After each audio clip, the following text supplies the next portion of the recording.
اور اس نے اپنی رحمت سے تمہارے لیے رات کو اور دن کو بنایا تاکہ تم اس میں آرام کرو اور اس میں اس کا فضل تلاش کرو اور تاکہ شکر کرو۔ اور جس دن وہ ان کو پکارے گا تو کہے گا کہ میرے وہ شریک جن کا تمہیں دعویٰ تھا کہاں ہیں؟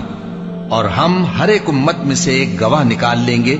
پھر کہیں گے کہ اپنی دلیل پیش کرو، تو وہ جان لیں گے کہ سچ بات اللہ کی ہے اور جو کچھ وہ افترا کیا کرتے تھے ان سے جاتا رہے گا۔ قارون موسیٰ کی قوم میں سے تھا، پھر وہ ان پر زیادتی کرنے لگا، اور ہم نے اس کو اتنے خزانے دیے تھے کہ ان کی کنجیاں ایک طاقتور جماعت کو اٹھانا مشکل ہوتی۔ جب اس سے اس کی قوم نے کہا کہ اترائیے مت، کہ اللہ اترانے والوں کو پسند نہیں کرتا، اور جو مال تم کو اللہ نے عطا فرمایا ہے اس سے آخرت کی بھلائی طلب کیجیے اور دنیا سے اپنا حصہ نہ بھلائیے، اور جیسی اللہ نے تم سے بھلائی کی ہے ویسی تم بھی لوگوں سے بھلائی کرو، اور ملک میں طالب فساد نہ ہو، کیونکہ اللہ فساد کرنے والوں کو دوست نہیں رکھتا۔ وہ بولا کہ یہ مال مجھے میرے ایک ہنر کے سبب ملا ہے۔ کیا اس کو معلوم نہیں تھا کہ اللہ نے اس سے پہلے بہت سی امتیں جو اس سے قوت میں بڑھ کر اور جمعیت میں بیشتر تھیں ہلاک کر ڈالی تھیں، اور گناہگاروں سے ان کے گناہوں کے بارے میں پوچھا نہیں جائے گا؟ تو ایک روز قارون بڑی آرائش اور ٹھاٹ سے اپنی قوم کے سامنے نکلا۔ جو لوگ دنیا کی زندگی کے طالب تھے کہنے لگے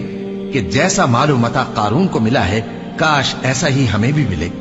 وہ تو بڑے نصیب والا ہے۔ اور جن لوگوں کو علم دیا گیا تھا وہ کہنے لگے کہ تم پر افسوس، مومنوں اور نیکوکاروں کے لیے جو ثواب اللہ کے ہاں تیار ہے وہ کہیں بہتر ہے، اور وہ صرف صبر کرنے والوں ہی کو ملے گا۔ پس ہم نے قارون کو اور اس کی حویلی کو زمین میں دھسا دیا، تو اللہ کے سوا کوئی جماعت اس کی مددگار نہ ہو سکی اور نہ وہ بدلہ لے سکا۔ اور وہ لوگ جو کل اس کے رتبے کی تمنا کرتے تھے صبح کو کہنے لگے ہائے شامت، اللہ ہی تو اپنے بندوں میں سے جس کے لیے چاہتا ہے رزق فراخ کر دیتا ہے اور جس کے لیے چاہتا ہے تنگ کر دیتا ہے۔ اگر اللہ ہم پر احسان نہ کرتا تو ہمیں بھی دھسا دیتا۔ ہائے خرابی، کافر کامیاب نہیں ہوتے۔ وہ جو آخرت کا گھر ہے ہم نے اسے ان لوگوں کے لیے تیار کر رکھا ہے جو ملک میں ظلم اور فساد کا ارادہ نہیں رکھتے،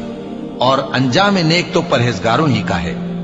جو شخص نیکی لے کر آئے گا اس کے لیے اس سے بہتر صلہ ہوگا، اور جو برائی لائے گا تو جن لوگوں نے برے کام کیے ان کو بدلہ بھی اسی طرح کا ملے گا جس طرح کے وہ کام کرتے تھے۔ اے پیغمبر،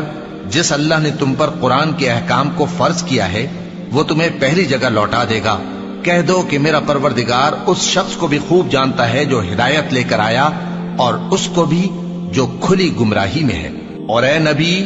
تمہیں امید نہ تھی کہ تم پر یہ کتاب نازل کی جائے گی مگر تمہارے پروردگار کی مہربانی سے نازل ہوئی، سو تم ہرگز کافروں کے مددگار نہ ہونا، اور وہ تمہیں اللہ کی آیتوں کی تبلیغ سے بعد اس کے کہ وہ تم پر نازل ہو چکی ہیں روک نہ دیں، اور اپنے پروردگار کو پکارتے رہو اور مشرکوں میں سے ہرگز نہ ہو جانا، اور اللہ کے ساتھ کسی اور کو معبود سمجھ کر نہ پکارنا۔ اس کے سوا کوئی معبود نہیں، اس کی ذات پاک کے سوا ہر چیز فنا ہونے والی ہے، اسی کا حکم چلتا ہے اور اسی کی طرف تم لوٹ کر جاؤ گے۔